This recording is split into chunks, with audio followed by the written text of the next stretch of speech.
we are all bound to respect one tradition so sacred in our hearts, because we are called honorables in this house. We cannot be honorables if we cannot honor our own tradition. We are defined by what we believe as a tradition in this house. So if we are now all amenable that we have kept that tradition, no longer questions are being asked, then I will respectfully move, Madam Chair, to terminate the budget of the OBP for 2025. I object, Madam Thank Chair. you. Ba't ang nangyari? A barrage of questions. That's why I'm asking. Bakit natin ginawa yun earlier? Are we not already respecting a tradition well kept by this house? Respect tradition. Hindi nga, pinagtatanong niyo siya eh. Meron pang pratinelo kasi disrespect to the office of the President, Vice President. So ano na pinagtatanong niyo sa kanya eh? This question never happened before. That is the one I'm explaining to you. It did not happen before. Now, ang tanong ko po, ba't nangyari po nung nakaraan, nangyayari na naman ngayon? We are talking of the office that the person. Motion was introduced. You may not like the person, you may not like her presence here, but you have to respect the office of the Vice President. That is all. Because that is guided by the tradition. Kahapon po, kagaya po na sinabi nila, wala nang pinagtanong sa office of the President, and that is correct. That is in line with that tradition. Ngayon po, kung ang tinatanong ko ngayon, are we discarding the tradition? And is this committee authorized to discard a well-kept tradition? So kaya na, then why are we intending to ask questions na naman at pinatawag nyo na naman kung sino-sino dito? That is why, kung hindi po kayo makakasagot, Madam, ang tinanong ko na sa inyo, I am now moving. Oh, may pratinela pa. Is this committee authorized to set aside or discard the tradition? That is the question. Your Honor, such motion was not introduced in the last hearing. I'm now introducing the motion, Madam Chair. I second, Madam Chair. To terminate the consideration of the budget of the Vice President, Madam Chair, on the basis of the long and time-honored tradition, Madam Chair. In order for us to respect a tradition in the same manner that we have respected the tradition here, that the first to interpolate every time is the member of the minority. That is the tradition. We have not yet discarded that. We're observing that because we are honorable members of this Congress. So the question is, why have we discarded that tradition? Is this committee authorized to set aside the tradition? If we are not able to do that, Madam Chair, then I honorably, respectfully now, move to terminate consideration of the budget of the office of the Vice President, and I so move. Second, Madam Chair. Ang tanong ko nga po ngayon, dahil nga po sa nangyayari ngayon sa budget ng Office of the Vice President, and despite her manifestation that she will no longer defend her budget because she for good, sabi niya, I will forgo my opportunity to defend the budget of the OBP for 2025 by way of question and answer, and I will leave to the House of Representatives to decide such proposal as presented. We cannot even accept such kind of answer, Madam Chair. What do we need her to articulate for? So ang pinag-uusapan po natin, wala na po ba yung respeto sa tradisyon na yun? Kagaya po ng binabanggit ko, every time mag-interpolate po dito, Madam Chair, because of that tradition, it's always the member of the minority who will start the interpellation because we have kept that tradition. Ang dami po. Ang dami ko pang sasabihin sa iyo, haba lang tayo. So the question is, when we did that to the Vice President earlier, now we're doing it now, are we now setting aside this tradition? That's number one question. Number two, is this committee authorized to set aside the tradition? Your Honor, short answer is no to both questions. Okay. If that is the answer, Madam Chair, and we are all bound to respect one tradition so sacred in our hearts, because we are called honorables in this house. We cannot be honorables if we cannot honor our own tradition. We are defined by what we believe as a tradition in this house. So if we are now all amenable that we have kept that tradition, no longer questions are being asked, then I will respectfully move, Madam Chair, to terminate the budget of the OBP for 2025. I object, Madam Chair.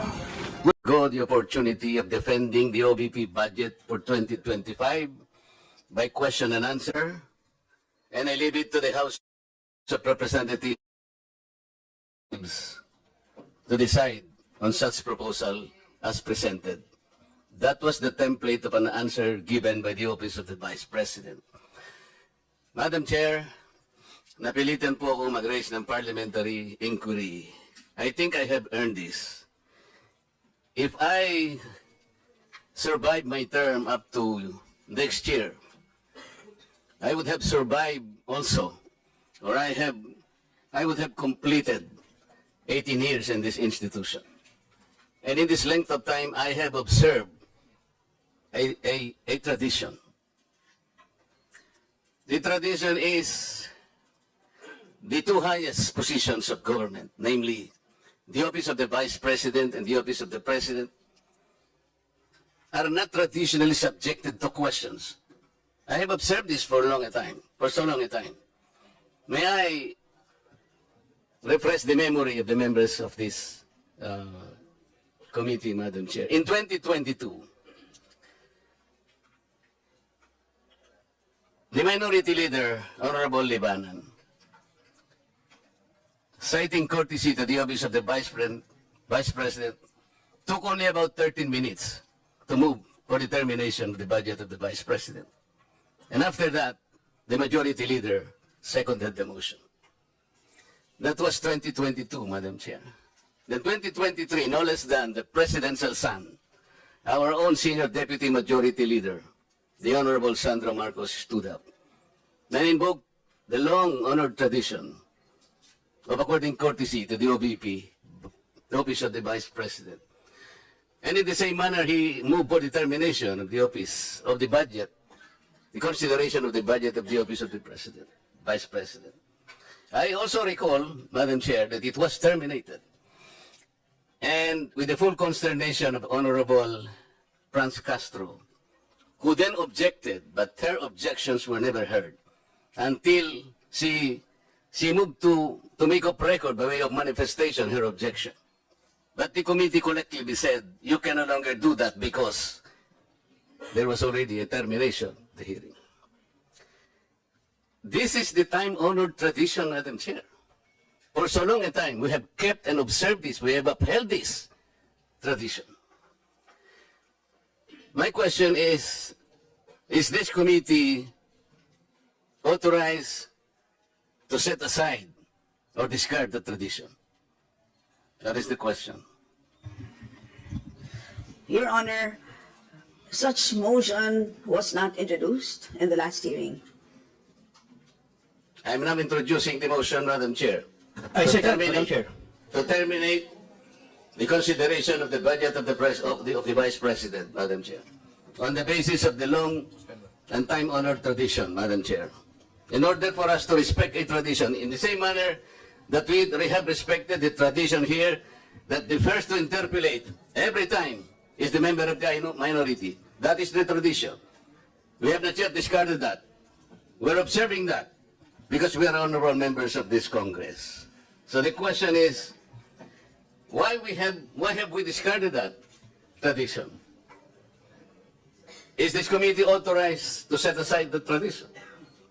If we are not able to do that, Madam Chair, then I honorably, respectfully now move to terminate consideration of the budget of the Office of the Vice President, and I so move. Second, Madam Chair. Thank you. Madam Chairman, Madam Chair, Madam Chair. Chair has decided to divide House. So those Madam Chair, in favor as of the a motion, rule, we usually deliberate before we vote. those in favor of the motion, please raise your hand. Those in favor of the motion to terminate the budget briefing of the OVP, please raise your hand.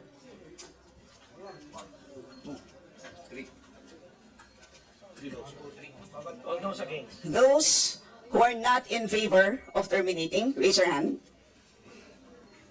For non-tradition.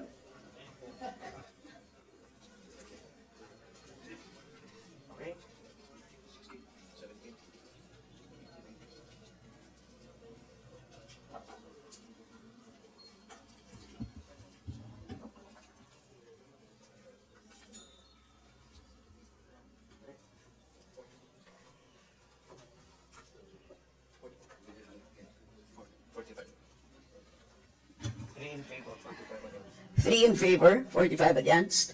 The motion is lost. Madam Chair, I thought we have kept the tradition. The tradition is no longer ask any question. That was the tradition. So why are you voting against the motion? The majority of the will is always respected. It's The will of the inconsistent majority with is the always tradition that respected. we have already agreed to observe. So, We will Yes, Madam proceed Chair. to the next You mentioned earlier that we will keep up the tradition. You said no. Earlier, no, orderly we voted proceedings. I against. remind the members to please wait to be recognized before speaking. So, the chair now recognizes the budget sponsor, the Honorable Zia Adyong, to give a recap of what transpired in the last hearing. Madam Chair, Thank you, Madam Chair. Madam Chair, before we proceed with Vice Chair Adjo, can I Yes, explain my vote, Madam Chair? Paduano? Can I explain my vote? Why I voted against the motion of the Honorable Marcolleta? Just a short lang. You have 1 minute. Thank you po. Madam Chair, tama po. During the previous hearing, wala pong nag-move to terminate the budget. That's number 1 po of the UBP. Number 2 po, the demeanor of the answers being given by the Vice President during the time.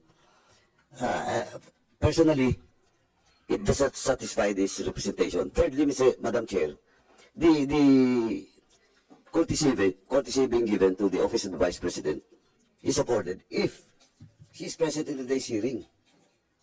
How can you give that courtesy when Paki is absent in today's hearing, Madam Chair?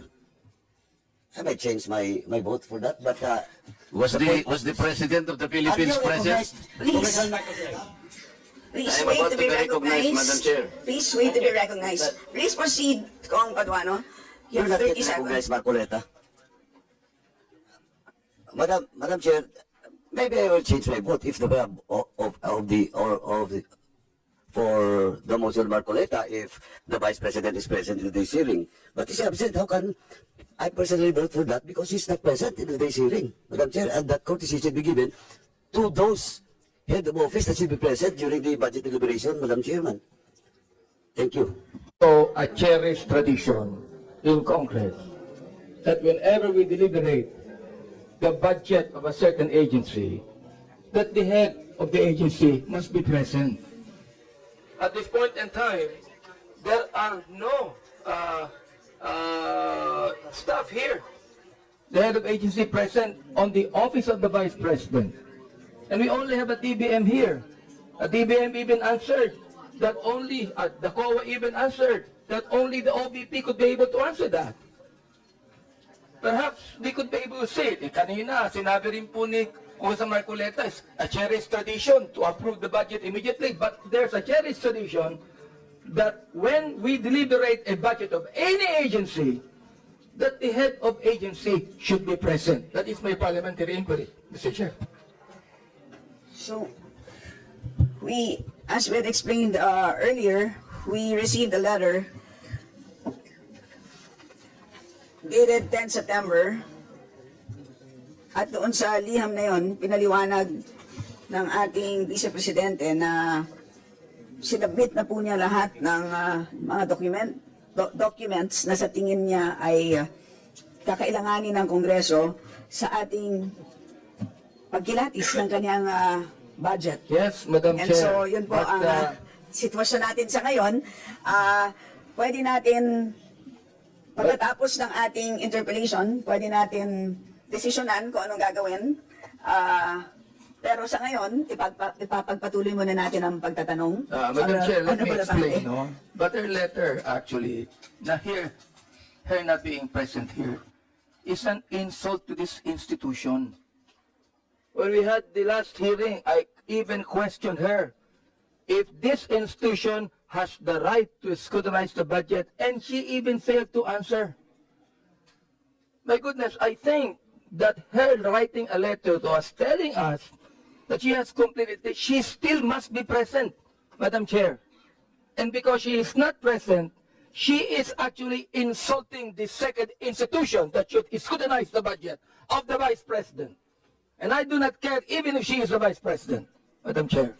I will not allow that Congress will be insulted by the head of any agency. Duly noted. But Madam Chair, whatever your decision might be, I would concede to it. Salamat po. Please proceed. Thank you, Madam Chair, and salamat, Kong.